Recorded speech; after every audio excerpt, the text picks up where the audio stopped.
자, 3월 24일이고요. HTML 두 번째 관련 내용 시작할게요. 자, 어제 문단 관련 요소에 대해서 우리가 살펴봤었어요. 자, 오늘은 이제 문장에 관련된 내용부터 시작을 할 겁니다.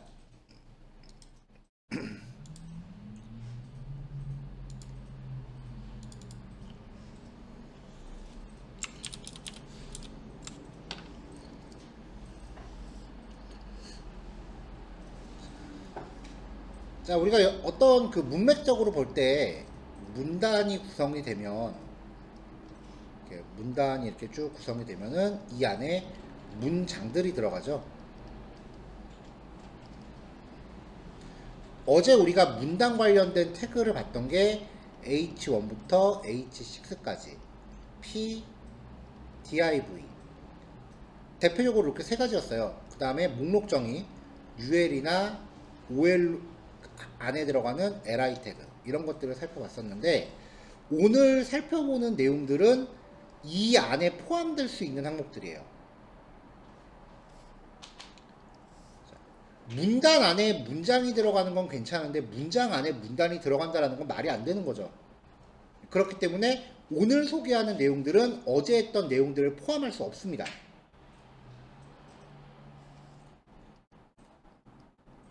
자, 첫 번째는요, 폰트예요.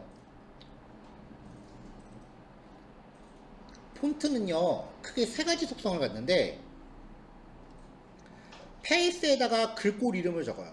뭐, 굴림체라느니, 궁서체라느니, 뭐 그런 글자 이름 적고, 칼라에다가 색상 값을 표현해요.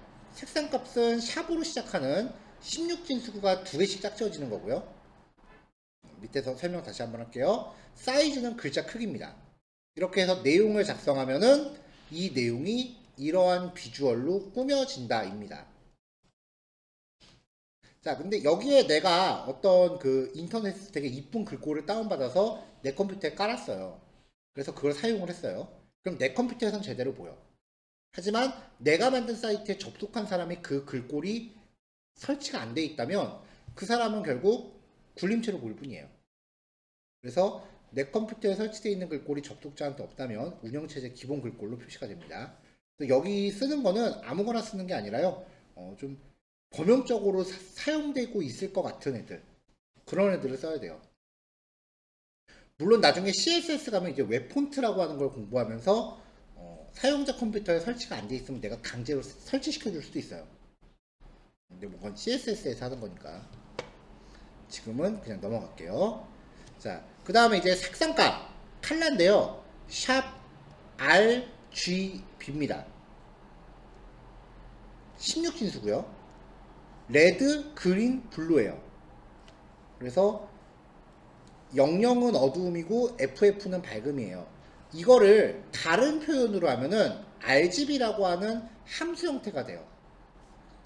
00부터 FF까지 표현이 가능하거든요. 16진수가 각각. 이거를 10진수로 변환하면 0부터 255예요. 그래서 샵 FF00FF라고 명시를 하면은 이게 핑크색이에요. 그러면 RGB 255 0 255라고 표기가 가능해요. 몇 가지 자주 사용하는 색상값, 근데 RGB 표현 방법보다 이걸 더 많이 써요. 거의 99대 1이에요. 그러니까 요것만 이제 파셔도 큰 상관은 없는데 자주 쓰는 색상값들은 좀 외워두세요. 샵하고 F 6개, 화이트고요. 샵하고 0 6개,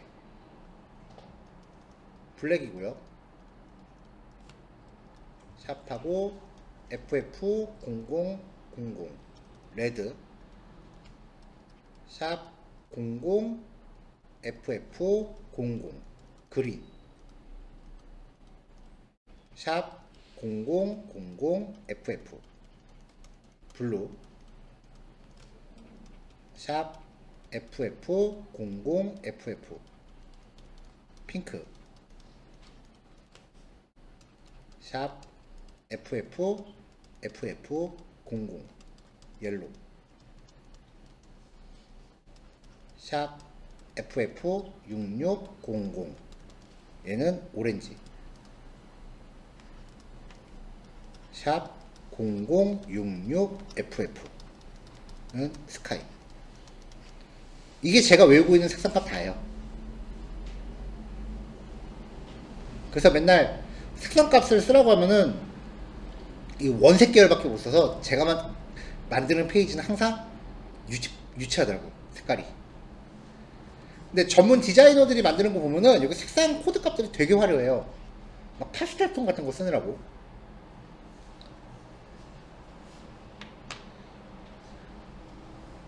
자, 근데 이제 구글에서 영어로 칼라 피커라고 검색을 하면요.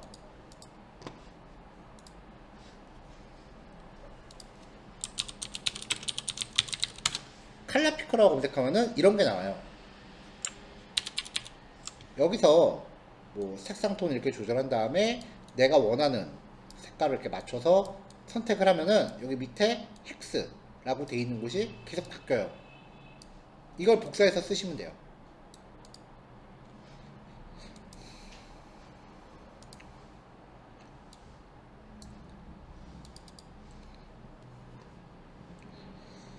자, 그래서 이제 폰트 태그의 기본 사용 방법 1번 예제입니다. 사이즈 1. 사이즈는 1부터 7까지 가능해요. 사이즈 3. 글자 색상은 오렌지. 사이즈 5에 글꼴은 맑은 고딕. 사이즈 7에 파란색의 궁서체. 자, 이렇게 하면은 네, 지금 여기 위쪽이에요. 이렇게.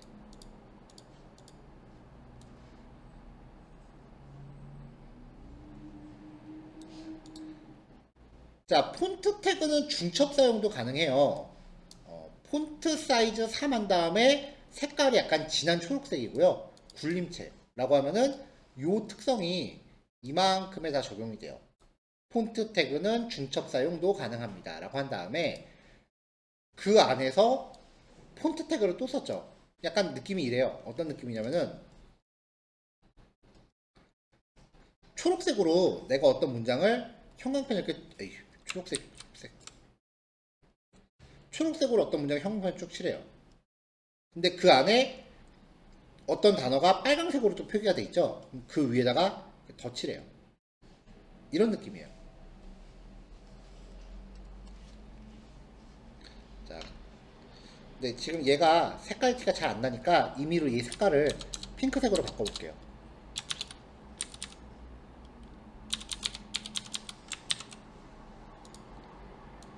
지금 여기에요. 전체적으로 핑크색으로 다 발라놓고 그 안에 있는 폰트가 그 위에 덮어 씌우는 느낌이에요.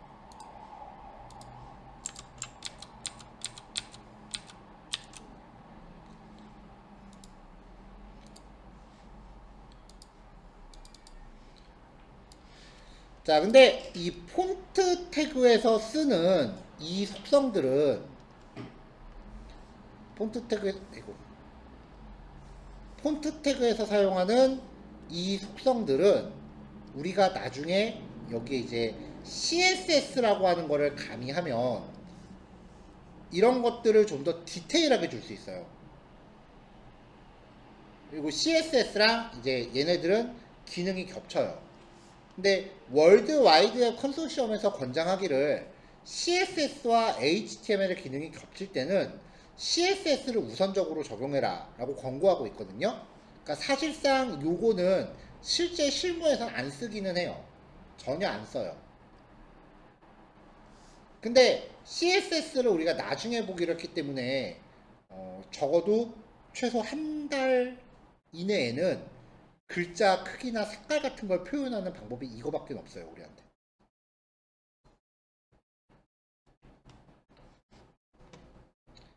자, 마크라고 하는 태그는요, 어떤 내용을, 아이고, 어떤 내용을 형광펜으로 감싼 것처럼 만들어줍니다.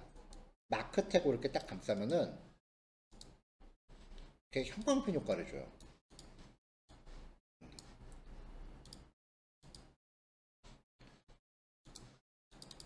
자, 스트롱, 굵게. 말 그대로 이해하시면 돼요. 그 다음에 B라는 태그도 굵게 표시해요. 볼드의 줄임말. U는 언더라인, 밑줄. I는 이탈릭. 여러 가지 이렇게 조합했을 수 있어요. 굵게 그리고 기울임.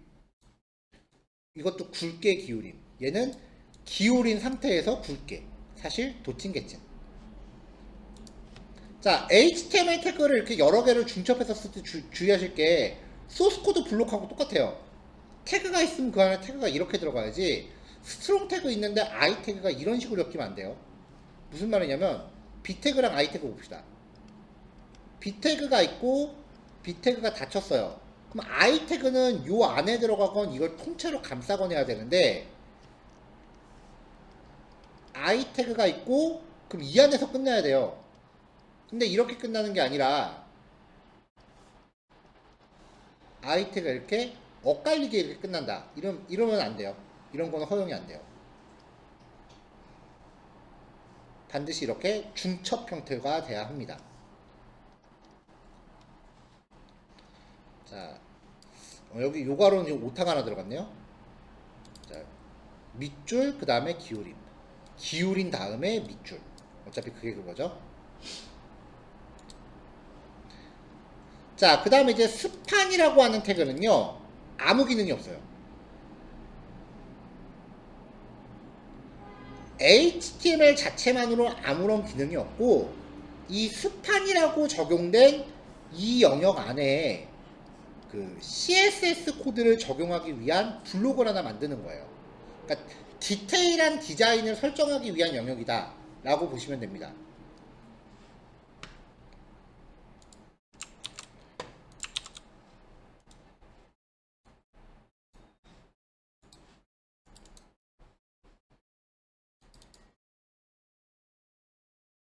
자, 그래서 여러분들한테 배포해드린 거는 바디 태그 안에 들어가는 것들만 이렇게 넣어져 있잖아요.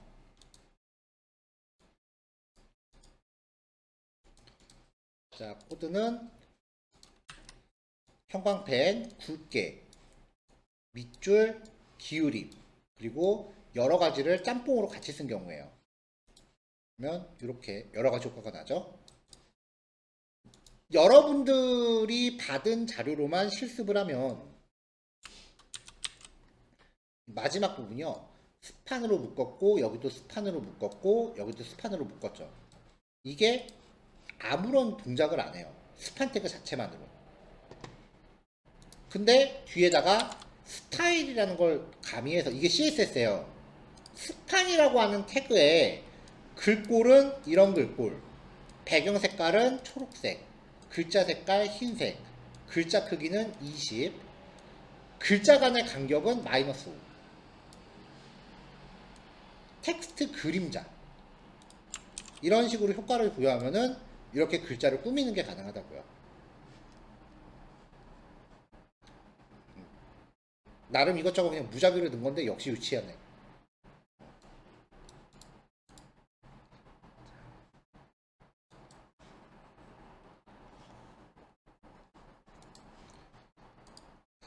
자, 그 다음 기능은 HTML에서 보면 가장 꽂힙니다. 링크 만들 때 쓰는 태그예요. 앵커 태그라고 부르는데 그냥 흔히 A 태그라고 불러요. A라고 하고서 href 여기다가 파일 이름이나 혹은 웹페이지 주소를 걸면은 이 안에 있는 내용을 클릭했을 때 여기 명시된 파일로 화면이 넘어가요. 타겟에다가 언더바 블랭크라는 값을 만약에 추가했다라고 하면은 얘를 클릭했을 때 새 창 혹은 새 탭으로 떠요.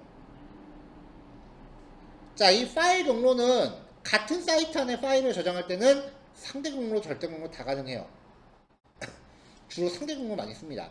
근데 다른 사이트 주소를 걸 때는 HTTP부터 시작하는 온라인상의 주소를 통으로 다 박아야 돼요. 그걸 절대 경로 형식만 가능하다고 하는 거고요. 우리가 컴퓨터에서 절대 경로는 C 드라이브 밑에 이런 식이죠. 근데 이건 웹페이지잖아요. 절대 경로는 HTTP로 시작하는 온라인상의 주소예요. 만약에 그냥 내 컴퓨터에서 C 드라이브 밑에 어디라고 하면 여러분들 컴퓨터에는 그 파일이 존재할지 모르지만 접속자 컴퓨터에 그 똑같은 파일이 있어야 돼요. 그러니까 접속자들은 클릭하면은 페이지를 찾을 수 없습니다 하면서 에러 날 거예요. 그래서 여기 링크 안에서 자 H1 태그에 목록 정의 하나 넣고 li 태그 안에 링크 하나 걸었어요. 자 1번 단어 문장 강조점 html 같은 폴더 안에 있는 파일이죠. 이걸로 링크 걸고 이거는 네이버로 링크. 근데 타겟에 언더바 블랭크 걸었으니까 얘는 새 창으로 뜰 거예요. 자, 클릭하면 넘어가고 뒤로. 이거는 네이버로 뜨는데 새로 창이 뜨는 거죠.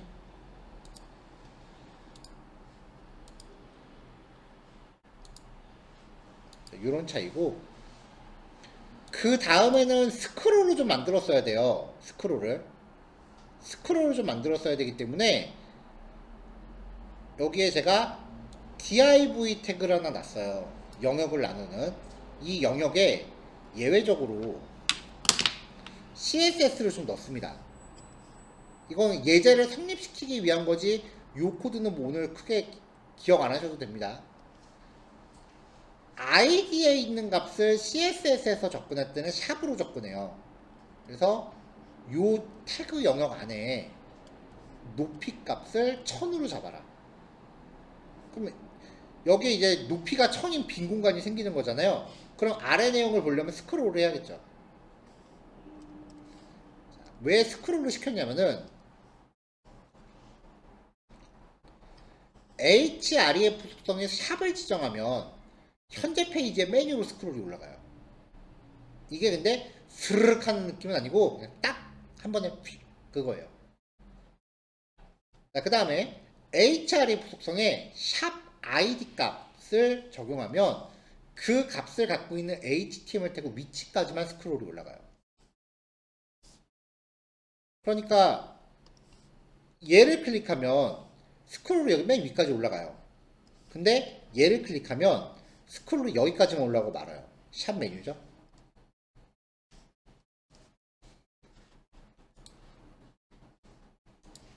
자, 그래서 위에 거 클릭하면 스크롤이 메뉴로 올라갔죠.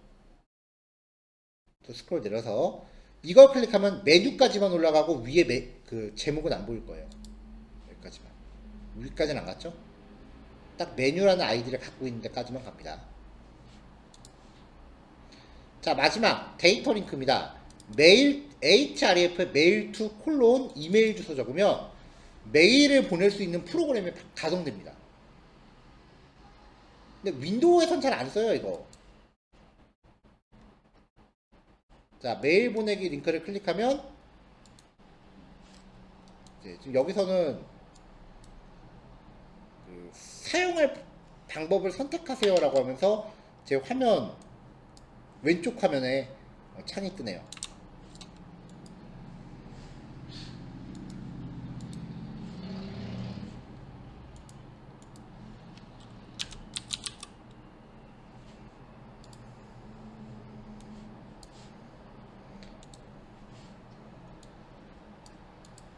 아, 이게 되면 안 되는데.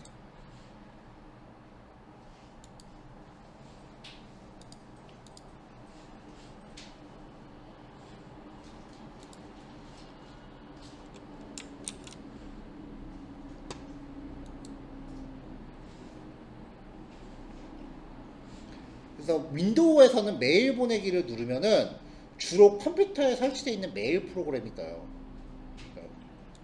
오피스 설치하면 이제 아웃룩이라고 하는 프로그램이 뜨는데 걔가 가장 대표적이에요. 근데 스마트폰 같은 경우는 핸드폰에 있는 메일 프로그램은 웬만해서 다 쓰시거든요. 그때 이제 바로 메일 보내기가 넘어가겠죠. 텔 콜론 하고서 전화번호 적으면 눌렀을 때 전화 걸기가 됩니다. 근데 핸드폰에서는 바로 걸리고요. 그 다음에 컴퓨터에서는 맥을 쓰시면은 맥은 컴퓨터로도 아이폰 연동해서 전화 걸기가 돼요. 근데 윈도우에서는 크롬 브라우저를 통해서 여기 안드로이드 폰을 연결했을 때만 돼요. 이런 걸 데이터 링크라고 합니다.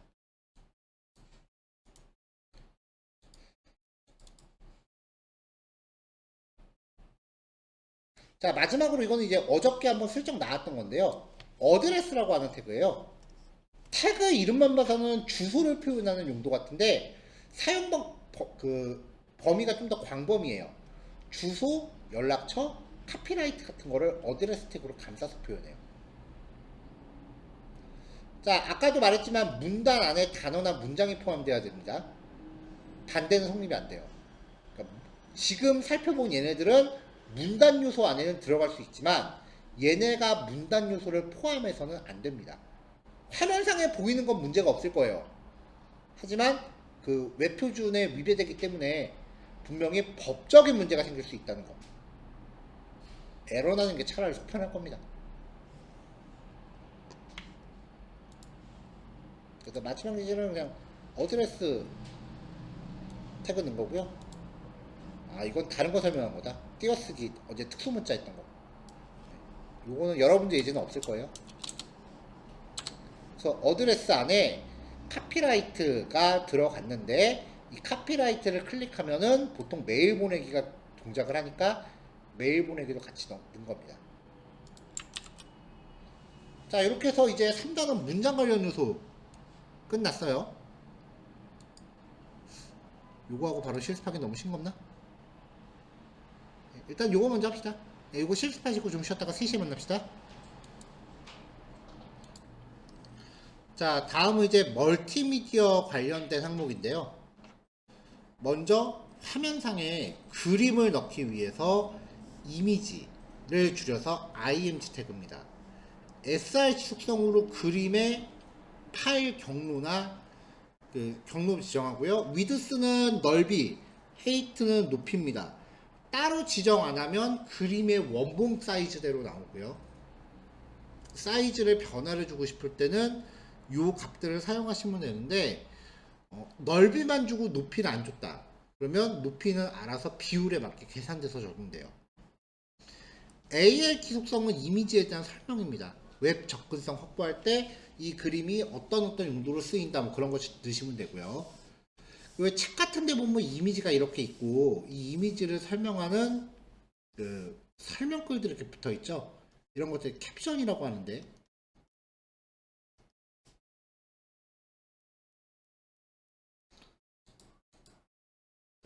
이미지에 캡션을 적용하기 위해서는 피규어라고 하는 태그를 넣고요.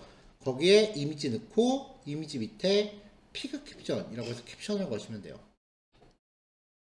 근데 계속 위험하게 우리는 현재 HTML의 어떤 기능이나 모양을 갖고 있는 건 아니기 때문에 뭐 지금 저렇게 해봐야 별로 그렇게 이쁘다거나 어떤 뭐 드라마틱한 결과가 뜨진 않아요.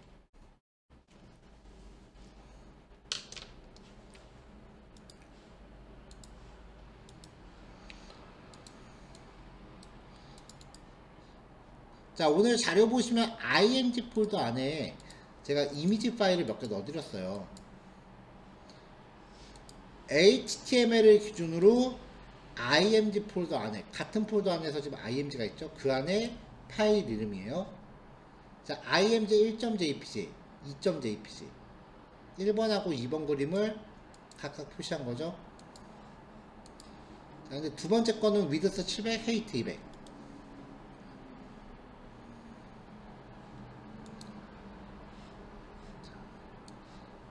자, 얘는 사이즈를 안 줬으니까 원본 사이즈대로 나오는데 두 번째 이미지는 넓이가 700, 높이가 200으로 사이즈를 강제로 지정했죠. 그럼 그림이 이렇게 일그러질 수도 있다는 거예요.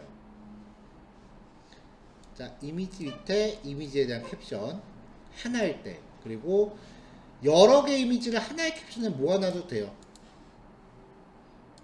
이렇게 하시면은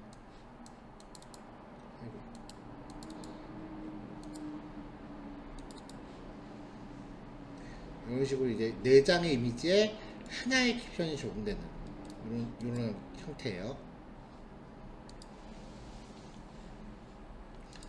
자, 그 다음에는 이제 오디오입니다. 오디오는 이미지 태그랑 비슷해요. 오디오 src. 그 다음에 여기에 mp3 파일 경로 같은 거 넣으시면 돼요. 컨트롤스는 화면상에 보이는 그 재생 버튼, 정지 버튼 그런 것들을 표시할 여부고요. 루프는 반복 재생 여부. 그 다음에 오토플레이는 자동 재생. 자, 컨트롤스, 루프, 오토플레이는 속성 이름만 명시하지 따로 값을 지정하진 않아요. 값이 없는 속성들이에요. 자, 다음 실제로 예제 파일 보면은 멀티미디어 쪽에 오디오, SRC는 미디어 폴더 밑에 뮤직.mp3, 컨트롤 오토플레이 루트.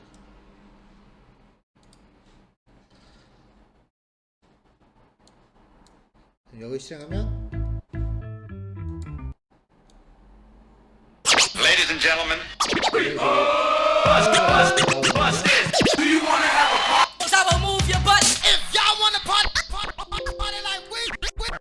자, 그 다음에 이제 오디오 태그랑 비슷하게 쓰이는 게 비디오 태그예요. 동영상 파일 경로 넣고 오토플레이, 컨트롤스, 그 다음에 포스터. 포스터는 이미지를 재생하기 전에 표시할 미리 보기 그림이에요. 보시면은 미디어 폴더 밑에 빅벅이라는 png, 요게 이제 미리 보기 이미지로 나오는 거예요. 그래서 여기 그림이 나오고 틀면은 재생이 되겠죠.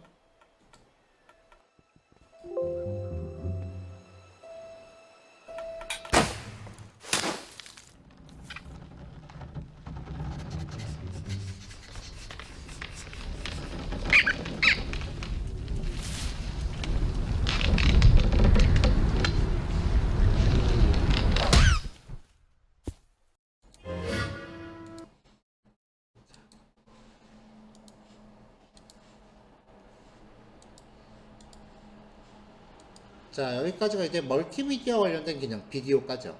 요거는 금방 하겠죠? 네. 3시 반에 봅시다. 됐어요? 자, 멀티미디어 다음에 이제 표 예제죠?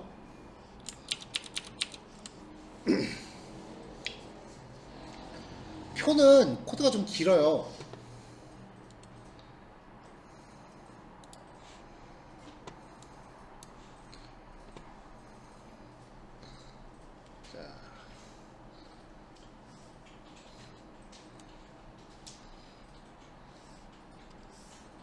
자, 보통 우리가 표를 그릴 때 보면은 이제 위쪽에 제목을 위한 줄이 하나 있고요. 그 밑에 내용을 표시하는 부분이 있죠. 그리고 경우에 따라서는 맨 마지막에 합계 같은 거를 표시하는 영역도 있을 수 있어요. 예를 들어서 그려보면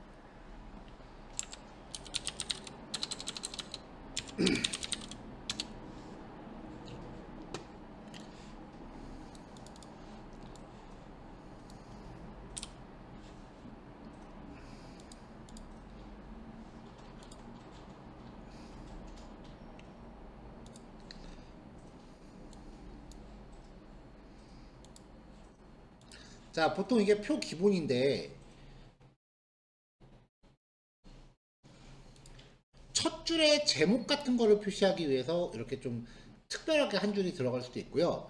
마지막 줄에 합계 같은 거를 내기 위해서 마지막 줄도 좀 특별하게 표시할 수도 있어요. 예를 들어서 뭐 합계 뭐 이런 거 표시할 때.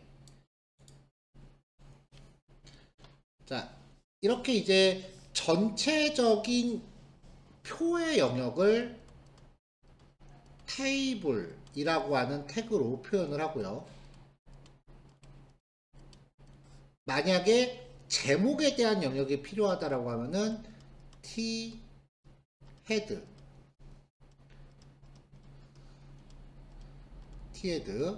본문에 대한 영역은 t 바디,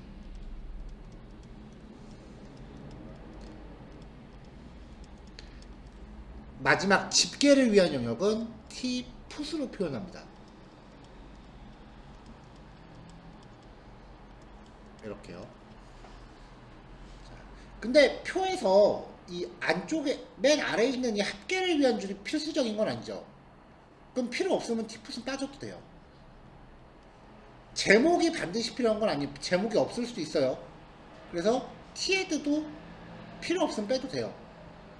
근데 T 바디마저 빠진다 그러면 표를 그리는 이유가 없긴 하죠. 자, 이렇게 T헤드, T바디, T풋이라고 영역을 잡아놓은 다음에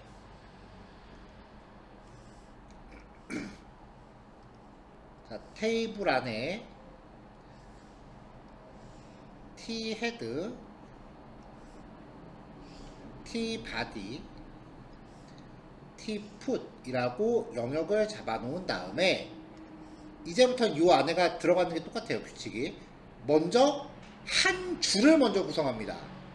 행을 구성할 때는 tr이란 태그를 넣어요. 한 줄이 생겨요. 그 안에서 칸을 쪼갤 때는 일반적인 내용의 칸은 td고요. 제목이나 아니면 합계 같은 거를 적을 때 그럴 때는 th로 칸을 쪼개요. 그러니까 td가 3개 있으면 3칸이 되는 거죠. 한 줄에. 자, 테이블에서 보더라고 하는 속성은 테이블 바깥에 테두리가 들어가요. 그 테두리의 굵기예요. 위드스는 표 전체의 넓이고요. 얼라인은 표가 화면상에서 어느 위치에 있을까요? 레프트, 라이트, 센터인데 파워포인트 괜히 껐네.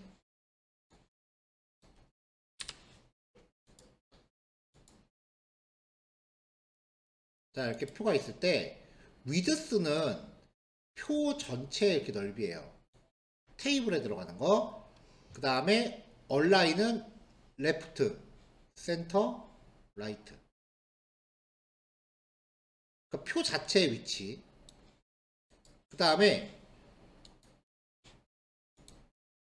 T 뒤에 들어가는 위드스는 한 칸의 넓이에요. 한 칸의 넓이. 그리고 얼라인, 레프트, 센터, 라이트라고 되어 있는 거는 여기에 내용이 있을 때 현재가 레프트, 센터, 라이트. 레프트, 센터, 라이트.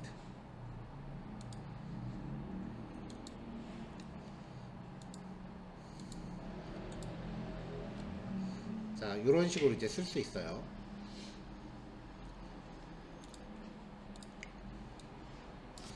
자, 표를 그리다 보면은 이런 경우도 생기죠. 이렇게 두 칸을 합치는 경우. 이때를 셀 스페이싱, 이렇게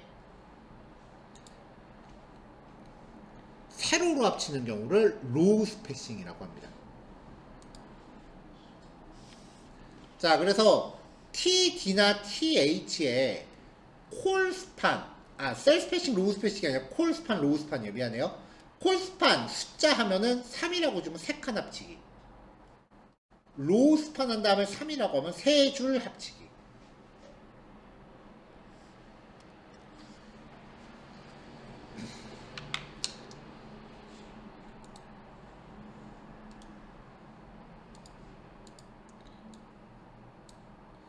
자, 표에요. 테이블 기본.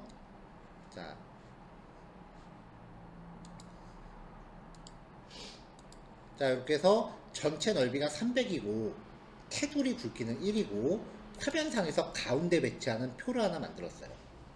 제목, 본문, 하단 영역이 있고 제목 영역은 한 줄, 그리고 두 칸이 있죠. 자, 근데 테이블 전체 넓이는 얼마예요?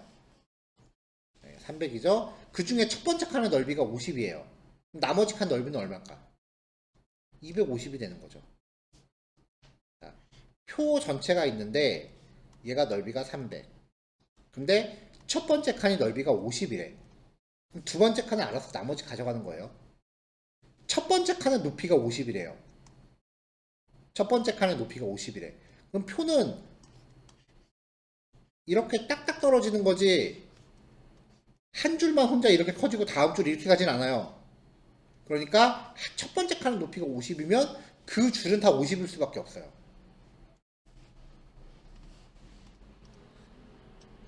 자, 윗줄이 두 칸이니까 자, T헤드 영역이 높이가 50, 그 다음에 첫 번째 칸의 넓이가 50, 나머지 칸은 250이라 그랬죠? 그러면 그 밑에 줄부터는 당연히 이렇게 되죠. 그래서 딱히 사이즈를 지정 안 해도 넓이는 윗줄을 그대로 따라가요. 이어지니까. 그래서 얘도 50이고 얘는 250일 거예요. 하지만 높이는 줄마다 따로 가질 수 있으니까 높이가 반드시 50이진 않을 거예요. 두 번째 칸, 두 번째 줄도 똑같이 넣고 마지막 티프. 얘는 높이 30이네요. 합계. 이런 식으로 해서 이렇게 만든 겁니다.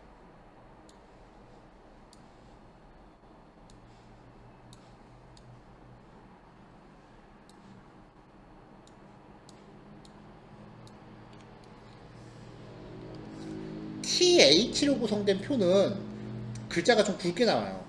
TH는. 그래서 여기가 T 헤드 안에 높이가 50, 넓이 50, 여기는 당연히 250이겠죠?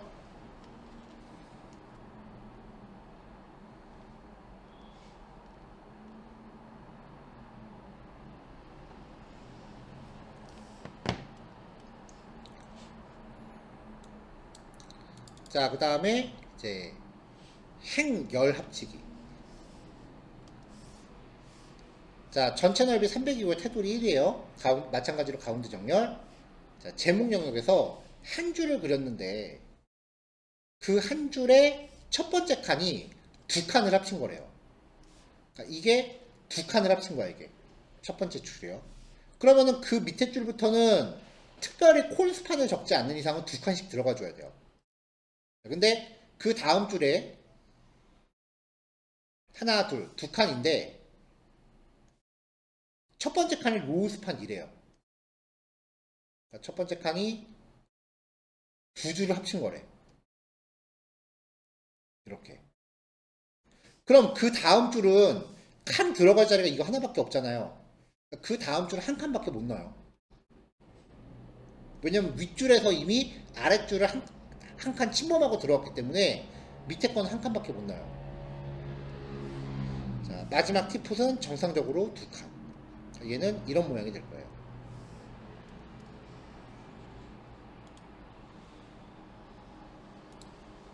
이렇게.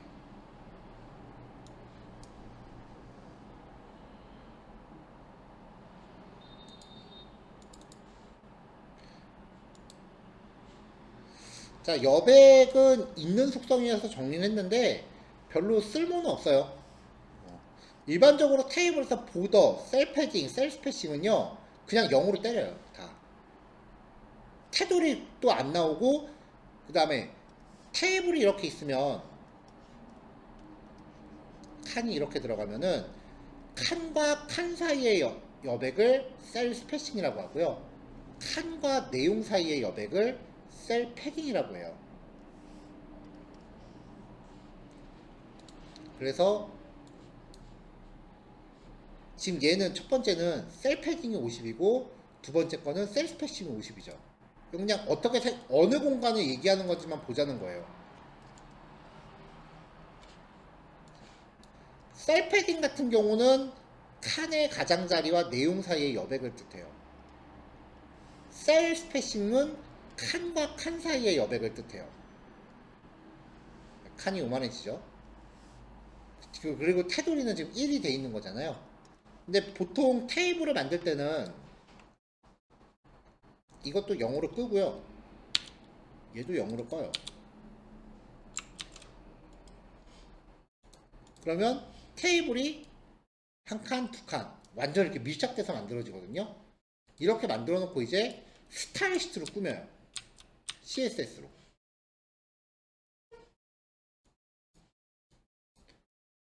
그래서 테이블에 대한 셀 패딩하고 셀 스페이싱은 실제로는 그냥 0으로 무조건 적용하는 습성이니까 뭐 크게 의미 부여하지 마세요. 그래서 지금 우리가 하고 있는 게 테이블이 네, 뭐 이렇게밖에 생겨먹을 수가 없다는 거.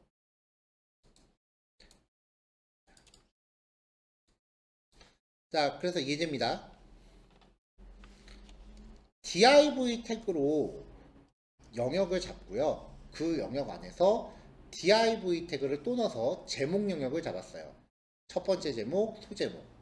만약에 이걸 시멘틱 요소로 만든다라고 하면 이 div는 h그룹이라는 태그로 잡아주는 게 더 적절할 건데, 뭐 섹션이니 아티클이니 그런 거 나누기 번거로우면 그냥 div로 대동단결하셔도 똑같아요. 자, 구분선 하나 거주고 게시판 영역을 잡아준 다음에 테이블 테두리 1 넓이 800 가운데 정렬 제목 영역 번호 제목 작성자 조회수 작성일. 자, 넓이가 800인데 50 100 70 120이에요. 제목은 칸 없죠. 알아서 나머지 가져가요. 800에서 이거 다 뺀 다음에 나머지를 가져가요. 알아서. 자, 그 다음 줄부터 글번호 제목. 보통 게시판 제목 클릭하면 페이지 넘어가잖아요. 그래서 제목을 링크 걸었는데 지금 딱히 넘길 페이지 없으니까 샵으로 걸었어요. 샵이라는 게 웹에서 현재 페이지란 뜻이에요. 작성자, 조회수, 작성일. 두 번째 글 비슷하게, 세 번째 글 비슷하게. 마지막에 하단 영역. 하단 영역 두 줄인데요. 위에가 5칸이죠. 콜스판 5라고 해서 5칸을 한 줄로 합쳤어요. 마지막에 페이지 번호 같은 거 들어가야지. 1, 2, 3, 4, 5 페이지 들어가고 그 밑에 또 합친 다음에 오른쪽 적용을 시키고 색을 쓰기 버튼. 이 정도. 이렇게. 그러니까 우리는 게시판을 만들어도 현재로서는 이게 최선이야. 이 이상 이쁠 방법이 없어요. 슬프죠.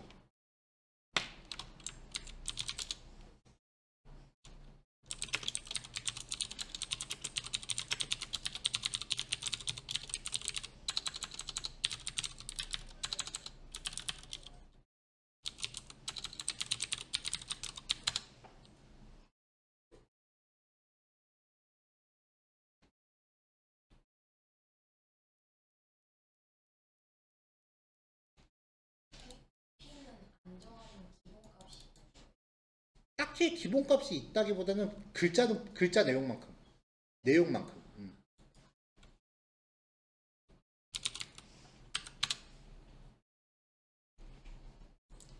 근데 여기에 이제 CSS라는 거를 우리가 넣는 게 가능해진다면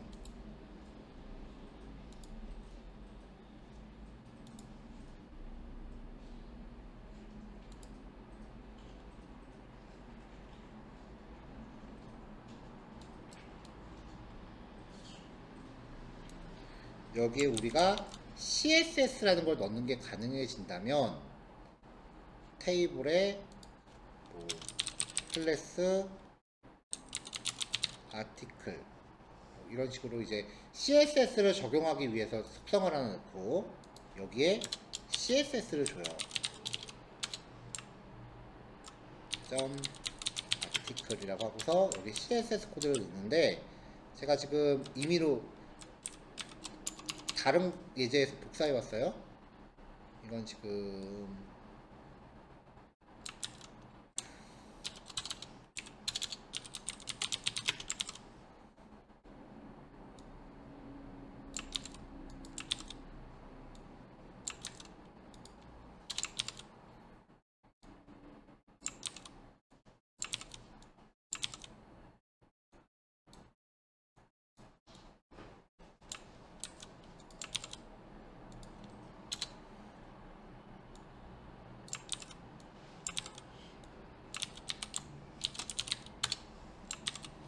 자, 이게 이제 CSS라고 하는 코드예요. 이 코드를 나중에 HTML에 가미하면 아까 걔가 이렇게 바뀌어요. 이게 CSS야. 모양을 잡아주는 역할을 하는 게.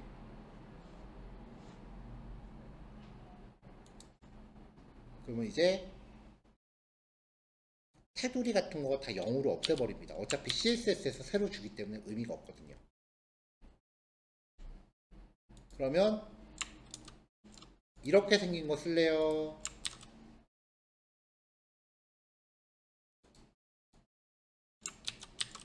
이렇게 생긴 거 쓸래요?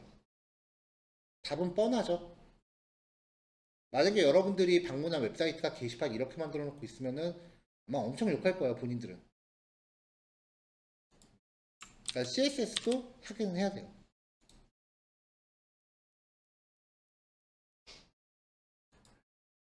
아무리 맛있는 맛집이라고 해도 가게 들어가면서 막 퀴퀴한 냄새 나고 인테리어 지저분하고 그러면 좀 찝찝하잖아. 근데 아무리 그 그렇게 맛이 그냥 평범하더라도 인테리어가 괜찮으면 먹고 들어간다고요. CSS는 그런 거예요.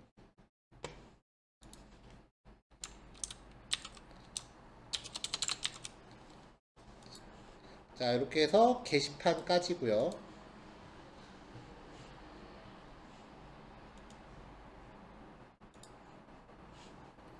리드미 파일 보시면 연습 문제가 같이 붙어 있을 거예요.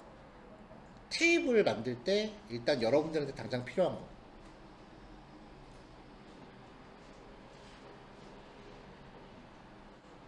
자, 테이블로 이런 형태로 만들어 보시면 돼요.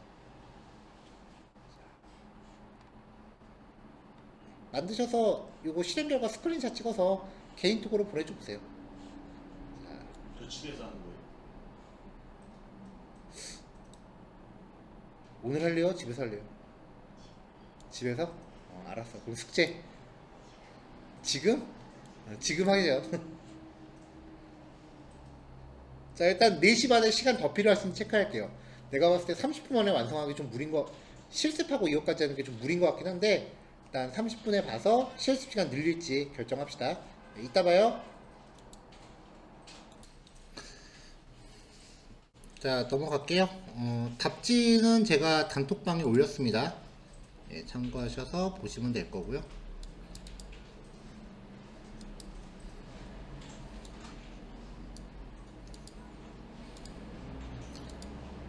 이게 아마 해봐서 느꼈겠지만 에러 메시지가 안 나오니까 내가 어디 잘못했는지 안 알려줘요.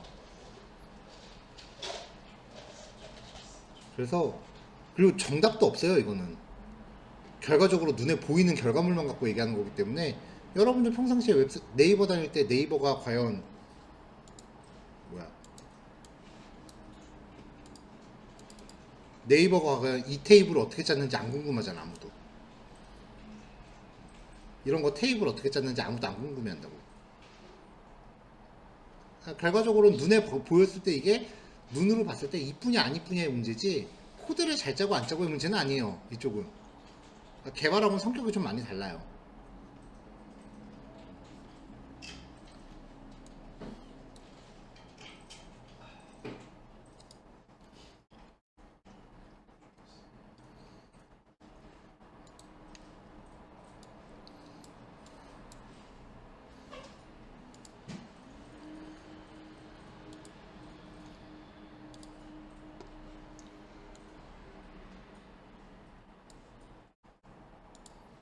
자, 마지막 단원 봅시다.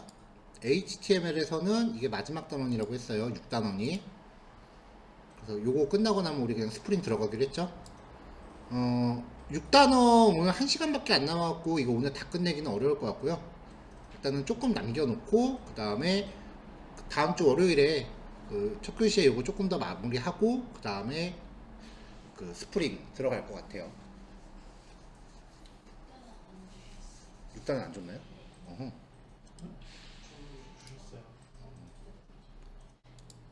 그러면은 가연이만 따로 보낼게요.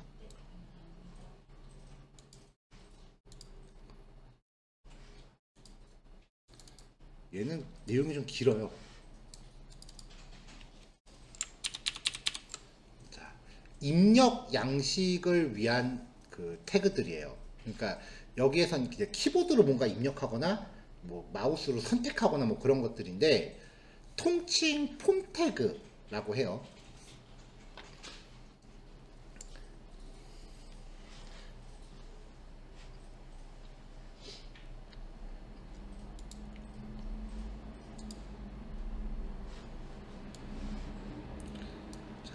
시작 전에 먼저 미리 얘기해 둘게.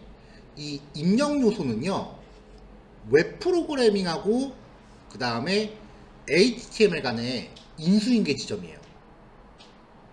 그러니까 여기에서 이야기한 내용들이 스프링으로 이어져요. 그러니까 이 페이지 안에 있는 내용들을 완벽하게 외우지 못하면 스프링 가서 엄청 고생해요. 그러니까 이 내용들을 모두 외우고 있느냐 아니냐가 내가 스프링을 시작할 정도의 자격 요건이라고 생각하셔도 무관해요, 진짜. 그 정도로 중요도가 굉장히 높은 단원이에요. 왜냐면 여기에서 우리가 작업을 하면은 결과물이 이런 식으로 나와요. 뭔가 입력할 수 있게 되는 거죠. 그러면 HTML에서 이거를 입력을 했다. 그러면 이게 스프링으로 넘어가요. 입력한 내용이. 그럼 스프링 안에는 우리가 있었던 자바 코드들 중에 일단은 이 입력 내용을 처리하는 부분은 우리가 새롭게 배울 거고, 그걸 처리한 다음에 입력 내용을 빈지로 묶어. 이걸 서비스한테 넘겨. 서비스는 마이바티스한테 넘겨. 마이바티스는 DB에 넣어요. 그럼 그 절차를 우리는 회원 가입이라고 불러요. 그러니까 이게 정리가 안 되면 스프링 백날 해봐야 소용이 없는 거예요. 입력도 못 받는데 DB에 넣으면 DB를 어떻게 모를 거야.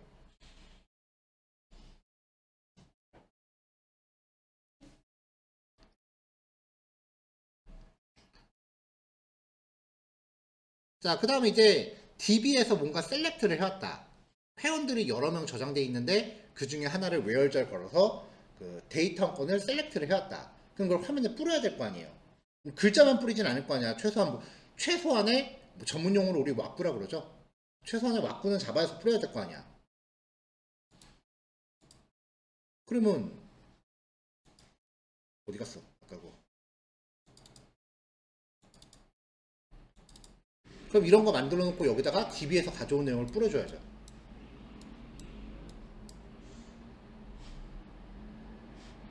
최소한 이 정도라도 왁구는 잡아야지. 안 그러면은 DB에서 가져온 거 꼴랑 이렇게 뿌리고 끝나면은 누가 써 그 사이트.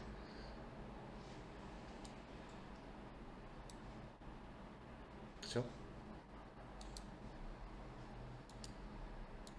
그래서 여기서 소개하는 HTML이 지금 총 6개 단원으로 되어 있는데요. 이게 HTML의 다가 아니에요. 이거 말고도 훨씬 더 많은 태그들이 있는데, 이거는 제가 웹 개발자로서 이 정도는 최소한의 내 머릿속에 있는 내용들이야. 최소한 웹 개발자가 이 정도는 다뤄야 된다라고 생각해서 추린 내용이에요. 이거는 퍼블리셔나 디자이너를 위해서 만들어진 커리큘럼이 아니라 철저하게 웹 프로그래머를 위해 만들어진 커리큘럼이에요.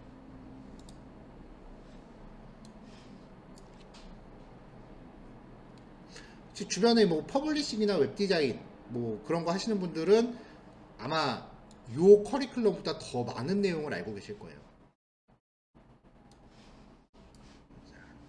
들어가서 입력 영역을 구성하기 위해서 폼이라고 하는 태그를 먼저 만듭니다.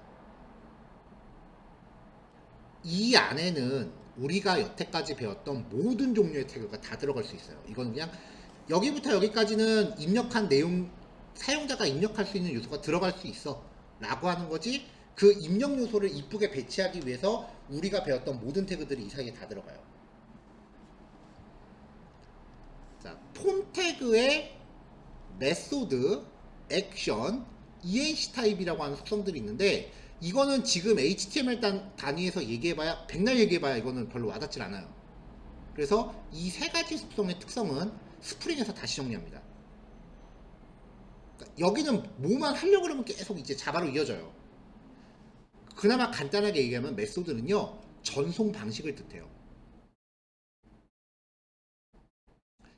get은 속도가 좀 빠르지만 보안의 쥐약이고요.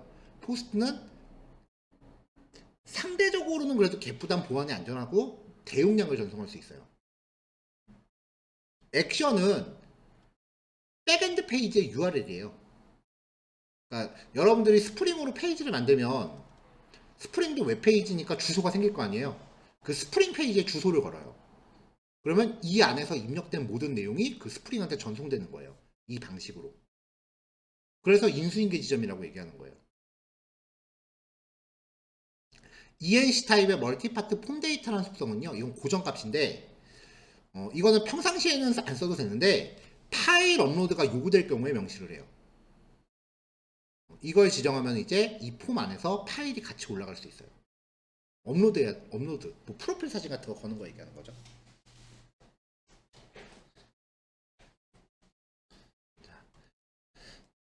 단순히 그냥 웹 퍼블리싱, 화면 UI를 작업하는 과정에서는 이 속성들이 별로 중요하게 여겨지질 않거든요. 왜냐하면 디자인적인 요소가 아니라 프로그램적인 요소이기 때문에.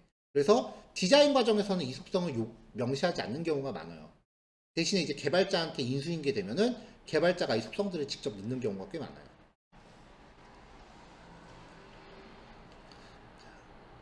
자, 입력하는 페이지가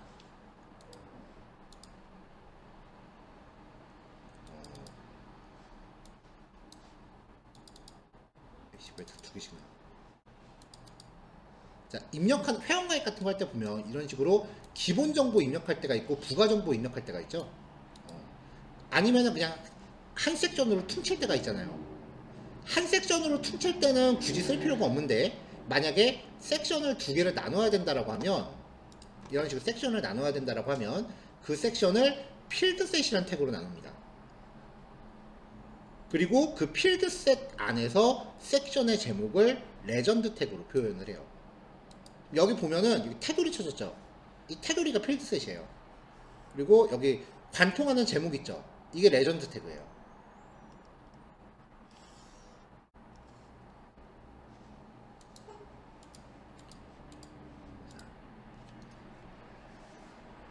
자, 여기서 레전드라고 한다고 해서 진짜 TV 같은 데서 나오는 그 레전드 떠올리시면 안 돼요. 레전드는 범주라는 뜻이에요. 자, 그럼 이제 요 안에 입력 항목들을 나열을 하는데 기본적으로 이마만큼의 속성이고요. 인풋이라는 태그로 대표돼요. 몇몇 변종들도 있지만 타입 속성에 종류 값을 명시합니다. 이 값에 따라서 우리가 키보드로 입력하느냐 동글뱅이에서 선택하느냐 그런 모양으로 표시가 되고요. 네임 속성의 값은 백엔드에서 인식하는 식별자입니다. 쉽게 말하면 여기서 말하는 이 네임 속성 값이 스프링으로 넘어가 자바에서 변수 이름이 돼요. 정확히 말하면은 일종의 맵 객체 같은 게 있는데 그 맵 객체의 키 이름이 돼요. id라는 속성은 CSS 혹은 자바스크립트라는 언어에서 쓰는 식별자예요. 그러니까 우리가 HTML에 CSS와 자바스크립트랑 또 다른 언어를 넣어야 된다 그랬죠? 그때 쓰는 식별자 값이에요. 그래서 네임하고 id는 사실 1도 연관이 없어요. 1도 연관이 없기 때문에 여기에 A라고 넣고 여기에 똑같이 A라고 넣어도 아무 상관이 없어. 애시당초 둘이 서로 엮일 일이 없는 애들이기 때문에.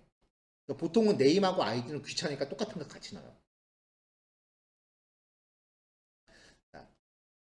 회원가입 페이지에 아이디 입력할 때는 아무것도 입력 안 돼 있죠. 근데 회원 정보 수정으로 가면은 내가 가입할 때 넣었던 게 세팅돼서 나오죠. 그러니까 뭔가 값을 세팅시키고 싶을 때 밸류 속성에다 입력값을 넣습니다. 걔가 입력된 상태로 나오고요. 그리고 백문이 불여일견. 아이디는 이거 설명글 입력하면 없어지죠. 그렇죠? 이게 플레이스 홀더예요. 맥스 랭스. 자, 문자열에서 랭스는 길이죠. 맥스는 뭐야? 최대.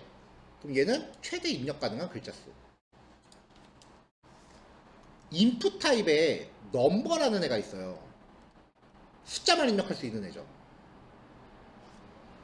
그러면 그때만 적용되는 세 가지 속성. 민, 최소값, 맥스, 최대값. 스텝은 입력 단위. 만약에 스텝을 5라고 지정하면 5의 배수밖에 입력을 못해요. 1이라고 하면은 1, 2, 3, 4, 5, 6, 7, 8, 9, 10. 0.5라고 하면은 1.5, 2.5 이런 것들이 가능해지고 1이라고 하면은 1.5 입력 못해요.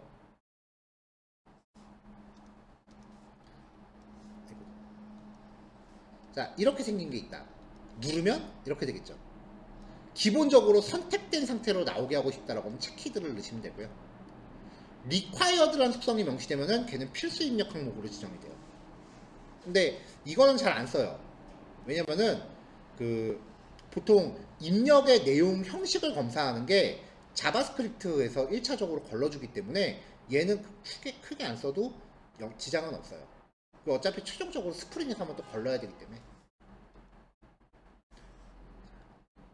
자, 얘네들이 이제 기본 특성인데 타입의 종류가 이렇게 되어 있습니다. 인풋 타입 텍스트, 일반 텍스트 입력이에요. 아이디나 제목 같은 거. 패스워드, 비밀번호 입력합니다. 입력 내용이 이렇게 나오는 거예요. 체크박스, 이렇게 생긴 걸 표시해요. 이게 체크박스예요. 체크박스의 특성은 여러 개 선택이 가능하다. 라디오, 얘는 동글뱅이에 이렇게 나오는 거. 라디오 버튼은 단일 선택이다. 인풋 타입 버튼, 누르는 거예요. 근데 아무런 기능이 없어요. 얘는. 눌렀을 때 어떻게 동작할지는 자바스크립트로 구현을 해줘야 돼요. 그러니까 아이디 중복 검사라든지 우편 번호 검색 이런 것들 있죠. 그런 것들은 이제 자바스크립트라는 기능으로 구현을 해줘야 돼요. 서브밋, 입력한 모든 내용을 백엔드한테 전송합니다. 리셋, 입력한 내용을 싹 다 초기화시키고 지워버려요. 이미지, SRC 속성에 지정된 이미지 버튼을 표시해요. 근데 얘는 요즘 안 쓰는 추세니까 이미지는 버리세요. 그냥 타임, 시간을 선택할 수 있는 요소를 표시합니다. 여기에 지금 안 적었는데 인풋 타입 데이트도 있어요. 날짜 표시.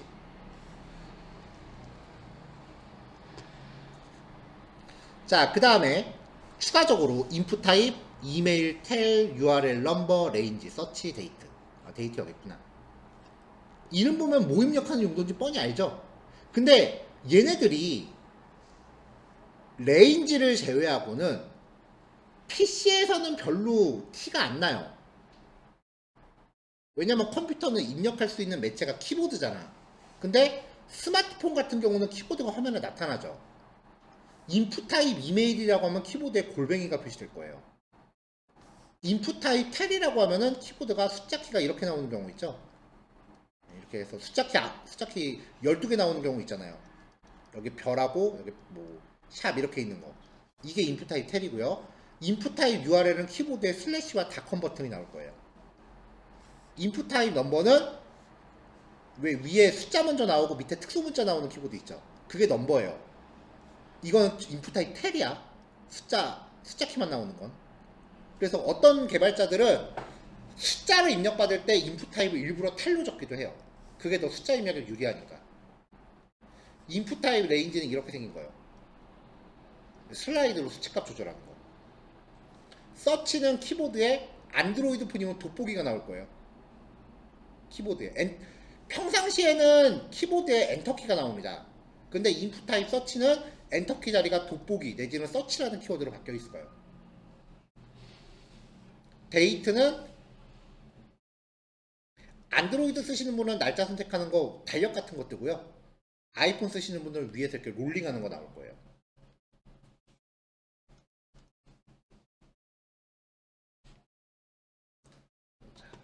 자, 기본값들은 아까 설명했어요. 페이지 갈 때 입력되어 있을까? 체키드는 타입 속성이 라디오나 체크박스인 경우 선택 상태로 지정하고요. 민, 최소값, 맥스, 최대값, 스텝 숫자. 얘네는 넘버와 레인지인 경우 써요. 레인지가 아까 슬라이드 바라고 그랬잖아요.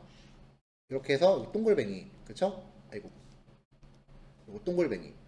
민 속성이 여기 맨 끝에 값이 얼마인지, 맥스 속성이 여기 값이 얼마인지. 밸류를 주면은 만약에 0이고 100이다. 밸류를 50으로 줬다. 그럼 얘가 여기부터 시작하는 거야. 중간부터. 스텝은 5로 주면은 슬라이드 역한 한 칸 옮길 때마다 5단위씩 움직이는 거죠. 맥스 랭스, 키보드 입력 형태에서 최대 글자 수. SRC는 이미지 형태일 때만이니까 얘는 빼도 된다 그랬죠? 리콰이어는 필수 입력 항목 지정인데 모든 브라우저가 지원하는 건 아니기 때문에 얘는 나중에 자바스크립트로 처리하는 게 더 커요.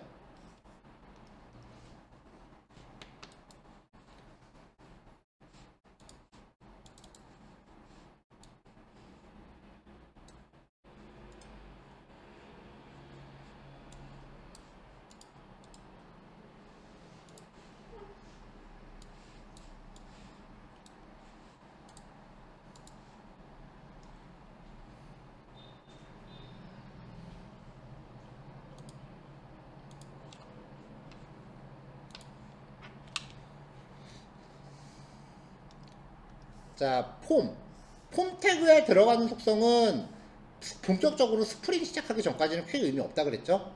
그래서 폼 태그가 이 화면 전체를 이제 감싸고 있는 거고요. 거기서 필드셋 2개, 필드셋 2개 들어가 있죠?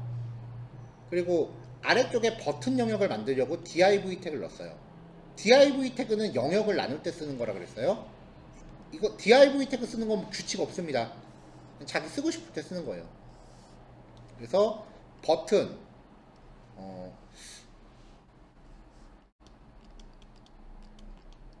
input 타입 여기에 들어가는 게 서브밋 버튼 리셋 이렇게 크게 세 개가 있고요. 버튼에 표시될 문구는 밸류 속성으로 처리해요.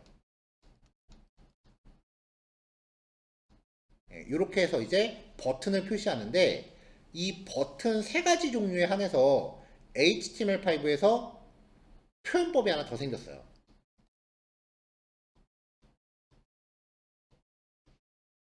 버튼이란 태그가 신설되면서 타입 속성은 그대로 승계하고요. 밸류 속성이 없어지고 밸류 속성을 이 중간에 넣어줘요. 그리고 마침 태그가 생겨요. 두 개가 기능이나 목적이 똑같아요. 구별하지 마세요. 그냥 섞어서 막 쓰시면 돼요. 이거 써도 되고 이거 써도 되고.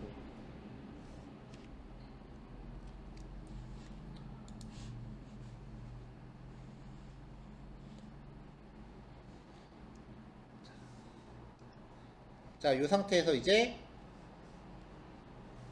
서브밋은 입력한 모든 내용을 스프링을 전송한다 그랬죠? 그래서 회원 가입, 리셋은 입력한 거 다 날려버리는 애.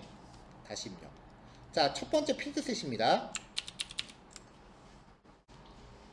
자, 그룹의 제목 적고요. 요게 이제 항목 하나잖아요. 그쵸? 문단을 구성하는 거예요, 지금 얘네들끼리.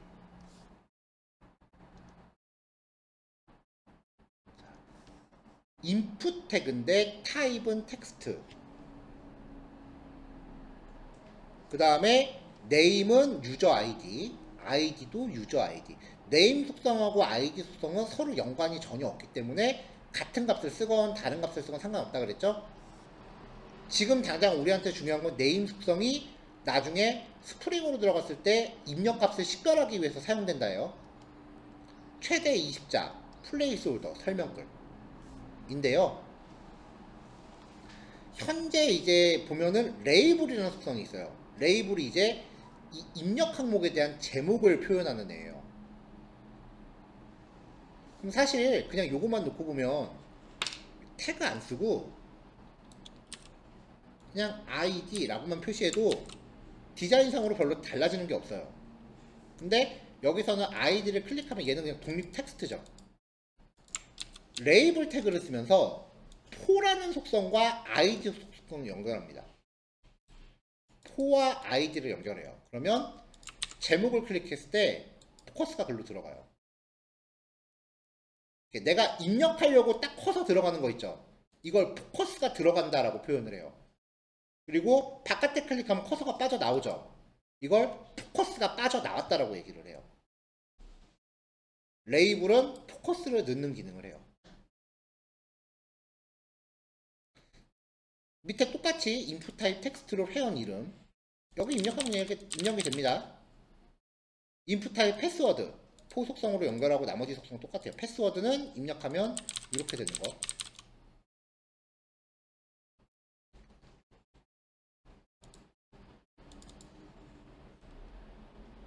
자, 그 다음에 텍스트 에이리어라고 하는 태그는 인풋 타입 텍스트는 여기서 엔터키 못 쳐요. 줄바꿈을 못 해요. 텍스트 에이리어 속성은 똑같이 들어가고요. 얘는 밸류 속성이 없어요. 대신에 시작 태그와 끝 태그 사이에 내용을 넣어주면 이게 밸류를 대신해요. 텍스트 에이리어는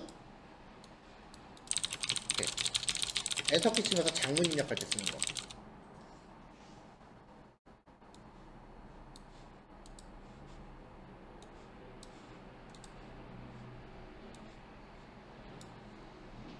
이게 텍스트 에이리어고요. 만약에 여기에 내가 새로 고침하면 다 날라가요. 여기에 뭔가 내용을 입력해 놓고 시작한다. 그러면 그게 처음부터 세팅되어 있는 상태로 나와요.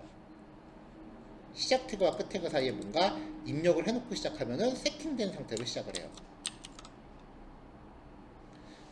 자, 인풋 타입 히든은 눈에 안 보여요. 인풋 타입 히든이라는 애는 말 그대로 히든이야. 눈에 안 보이는 애야. 어떤 데이터를 숨겨놓기 위해서 씁니다. 이거는 웹 퍼블리싱 단에서는 1도 쓸모없는 애예요. 근데 스프링 개발자한테는, 웹 개발자한테는 겁나 쓸모 많은 애예요. 그래서 인풋 타입 히든은 스프링에서 다시 소개합니다.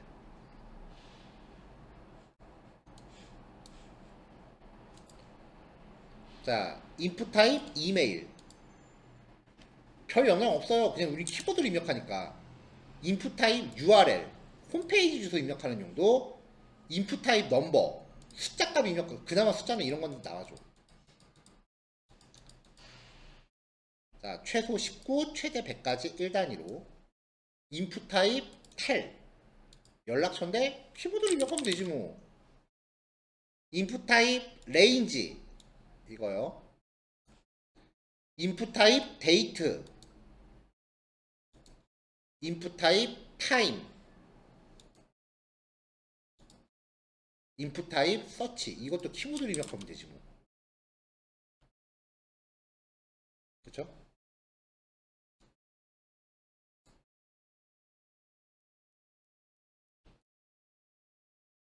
근데 이 페이지를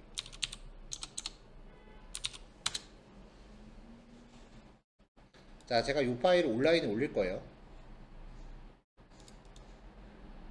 어제 했었던 헬로월드는 지우고.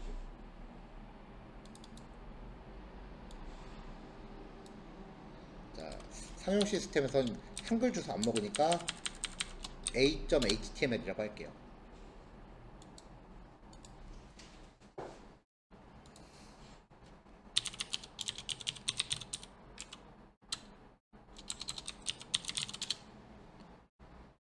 자, 요거예요. 자, 요거를 제가 지금 단톡방에 주소를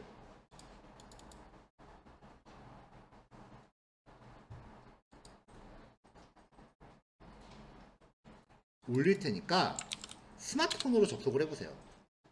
그래서 부가 정보 있는 쪽을 한번 클릭을 해보면서 키보드 모양을 확인을 해보세요.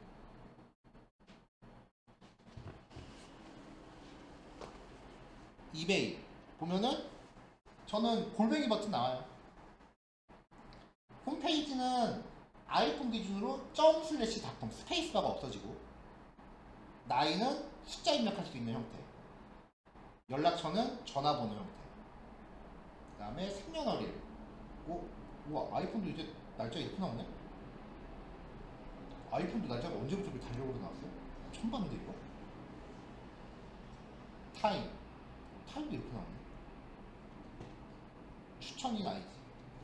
인풋 타입 서치는 아예 여기 입력 박스에 돋보기가 표시돼서 나오네요. 이런 식으로 스마트폰은 키보드가 제한적이잖아요. 입력 방식. PC 키보드처럼 자유롭진 않잖아. 그래서 키보드의 초기 모양을 설정하기 위해서 타입이 세분화됐어요. 그리고 이거 슬라이드 이렇게 하면은 이게 몇 정도인지 나오게 하는 것도 HTML에서 하는 거예요. 이게 몇인지를 알아내려면은 그 두 가지 방법이 있는데, 첫 번째는 자바스크립트로 정확한 수치를 뽑아내는 거고요. 두 번째는 여기서 가입 버튼 누르면 전부 입력값이 스프링으로 넘어간다 그랬죠. 스프링에서 그 값이 얼마인지 뽑아내는 방법이. 아니 그러면은 여기서 가입한 시에 정보가 지금 없는 상태잖아요. 가입하는 거면은 그럼 이게 이 정도면 70 되겠다 밖에 안 되잖아요. 지금 이거는. 근데 이건 70이야 라고 하는 그걸 보이게 하는 거는 그건 자바스크립트. 자바스크립트.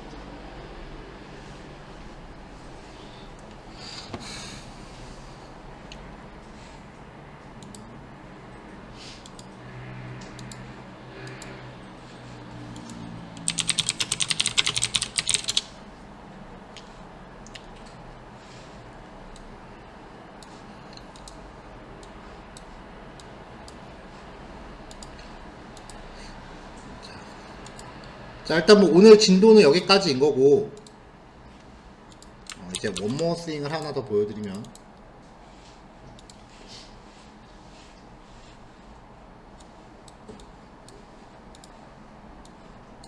일단은 본격적으로 스프링 시작하기 전에 그 JSP를 먼저 할 거예요. 기본 JSP를. 왜냐면 JSP가 스프링의 구성 요소 중에 하나이기 때문에 한꺼번에 다 공부하는 것보다 그냥 조금씩 쳐가는 게 나서.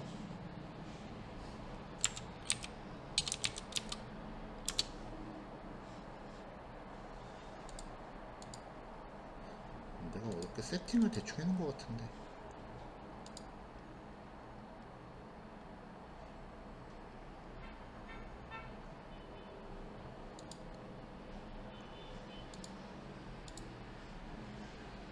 탐하면 새 폴더.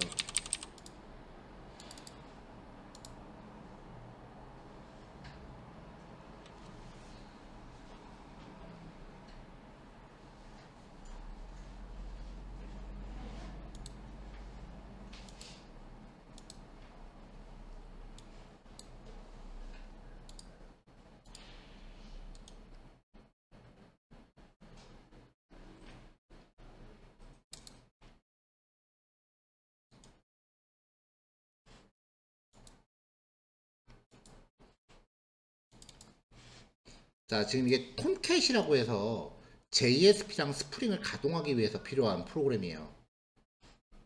저는 어제 좀 미리 그 비주얼 스튜디오 세팅 어떻게 하는지 궁금해서 해볼 건데, 실제로 우린 비주얼 스튜디오 이거 걸어서 할 건 아니에요. 요거부터는 이클립스라는 게 나아. 비주얼 스튜디오는 설정이 어제 해봤더니, 별로더라고. 어쨌건, 얘를 제가 해볼게요.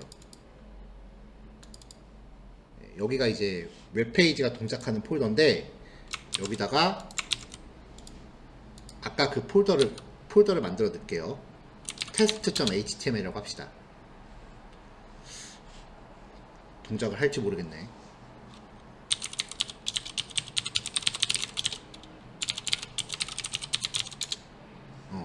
자, 지금 제가 웹페이지 주소를 입력해서 이 페이지가 나온 거예요. 실제로 이거는 컴퓨터 파일에서 클릭한 게 아니에요.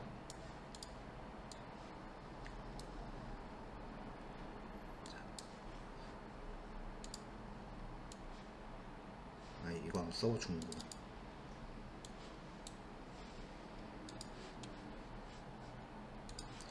자, 이 HTML의 폼을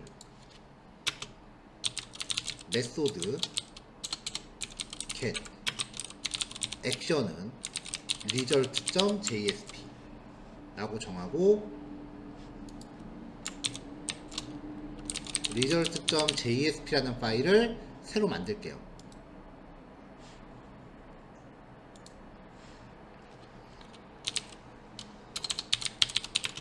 JSP는 파일 상단에 그 이상한 선언문이 하나 들어가서 그걸 안 외워갖고 매번 검색을 해야 돼.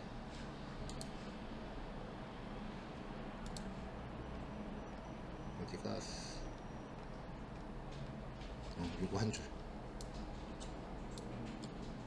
야, 복사 좀 할 수 있게 좀 해줘. 너무하잖아. 네가 마우스 클릭 막으면 내가 못할 줄 알아?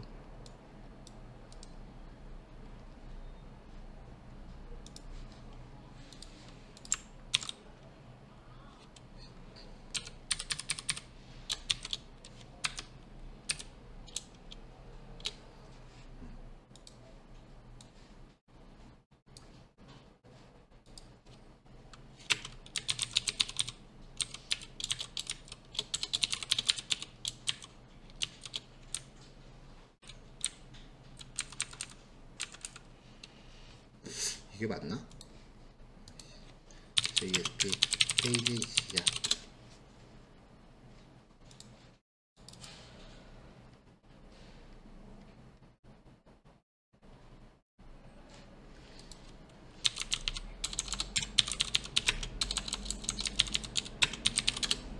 평상시에는 그렇게 눈에 안 보이던 눈에 잘 띄던 것들이 막상 하려고 하니까 잘 안 보이네.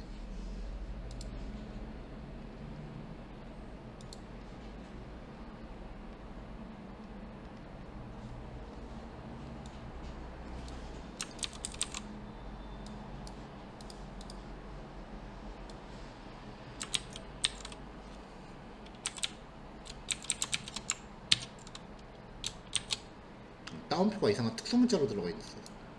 이게 다운표인데.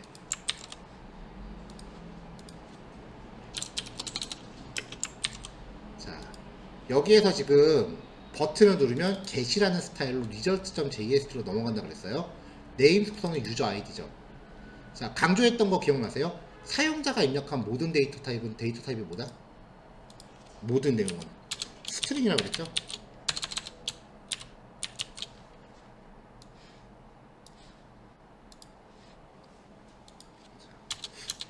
지금 보여주는 거는 약간의 흥미 유발용이에요. 나중에 스프링 들어가면 이제 PPT 다시 나갈 거예요. 스트링 타입의 유저 아이디는 request.get parameter 하면서 네임 속성을 여기다가 따로 박아줍니다. 그러면 여기에 입력한 내용이 이 변수로 들어와요.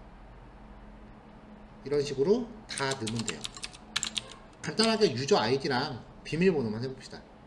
네임은 유저 PW.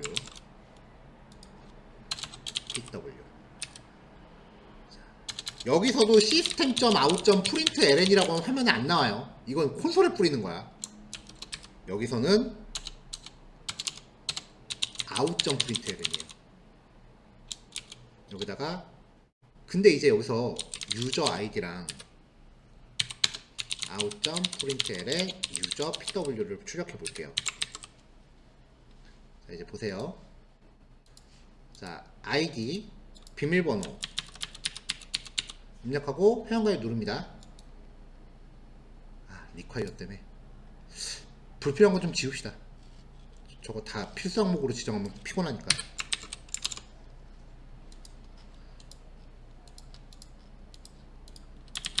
자, JSP에서는 아이디랑 비밀번호만 바뀌어놨어요. 그러면 입력한 내용이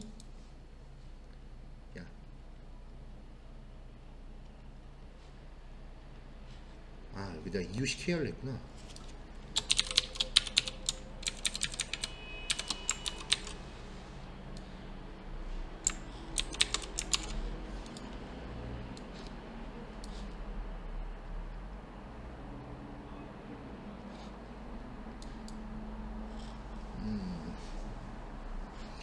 리퀘스트 파라미터 쓰였나? 이것도 아니고 리퀘스트도 아닐 것 같은데.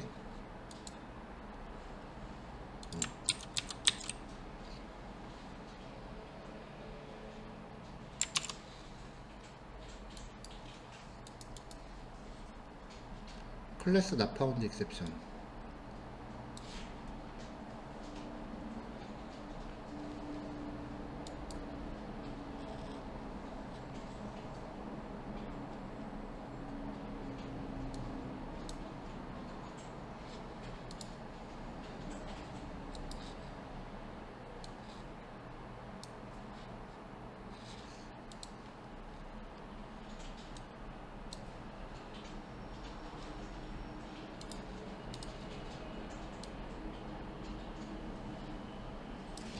일단 지워봅시다. 저기 세미콜론이 뭐가 세미콜론이 특수 문자인 것 같은데.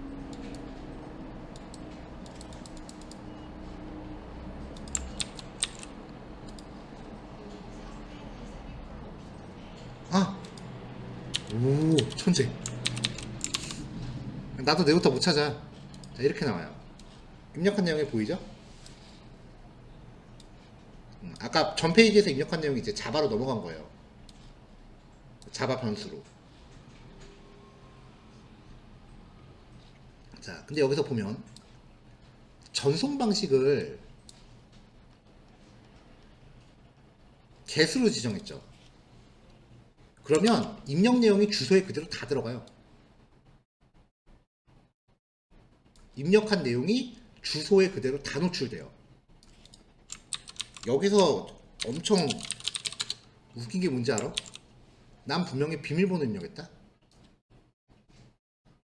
이게 get이에요. 보안의 쥐약이라 그랬죠. 얘를 포스트로 바꿔서 다시 전송해 볼게요.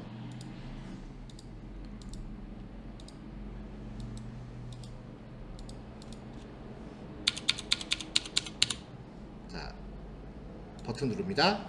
그러면 URL이 얌전해졌어요. 이제 URL 딱 요것만 나오지. 하지만 개발자는 다 볼 수 있다는 거. 여러분들 비밀번호는 이미 여러분들이 가입한 사이트의 개발자들은 이미 다 알고 있다는 거. 우리나라 사람들의 종특은 사이트 하나 가입할 때 비밀번호 딱 세팅하면 모든 사이트가 다 똑같아. 재미로 까보고 다니는 사람들 있어요, 진짜. 또 하나, 프린트 ln이라고 하면은 보통 우리가 생각하는 거 이 ln이 뭐예요? 됐어요, 안 됐어요? 소스상에서는 줄바꿈이 돼요. 근데 HTML에서 엔터키 치는 거 효과 있다 없다? 없다. 그럼 우리가 해야 되는 건 뭐야?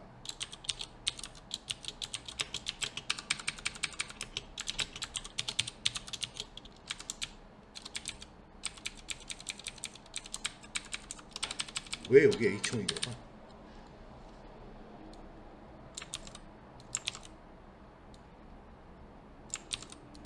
이렇게 해줘야 출력물이 이렇게 나올 거 아니에요. 이게 여러분들이 HTML을 배우는 이유예요. 자바에서 쓸 문자열을 만들기 위해서.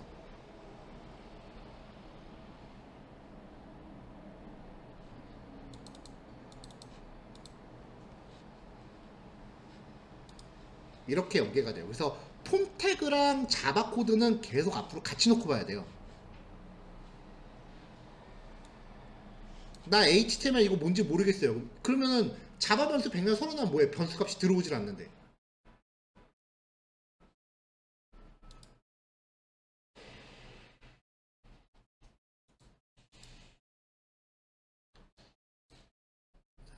웹페이지에서 소스 보기 하면 그 페이지에 원 코드가 나온다 그랬죠. 지금 요 페이지 코드가 이거거든요. 자바 소스 나와요, 안 나와요? 안 나오죠. 사용자한테 사용자한테 제시되는 거는 요 출력한 내용이 결합된 HTML밖에 없죠. 그래서 프론트엔드야. 자바는 백엔드고. 굳이 나누면 자바 코드는 전면에 드러나질 않아요. 저 자바 코드가 HTML로 해석된 결과만 브라우저에 나갈 뿐이에요. 그래서 웹브라우저는 백엔드가 자바로 만들건 C로 만들건 관심이 없어. 지는 HTML만 받으면 돼. 백엔드 코드 뭐로 만들건 아무도 안 궁금해. 다만 HTML을 똑바로 못 주면 그거는 백엔드로서의 가치가 없어요. HTML을 못하는 백엔드 개발자다? 백엔드를 뭐하러 해? 목적을 못하는 건데. 목적 없이 그냥 수단만 공부하는 거 아니에요. 여러분들의 목적은 수단과 방법을 안 가리고 HTML을 출력해내는 데 있어요. 이거는 이 H1이라는 태그는 여러분들이 어쩔 수 없이 코딩해야 돼요. 이 H1이라는 태그는 어쩔 수 없이 코딩해야 돼요. 근데 여기에 들어가는 내용물은 사용자한테 입력을 받거나 DB에서 셀렉트를 하거나 그렇게 떼우는 거죠. 다시 한번 말할게요. HTML을 못하는 백엔드 개발자는 개발자로서의 가치가 없습니다. 페이지를 만들 이유가 없어요.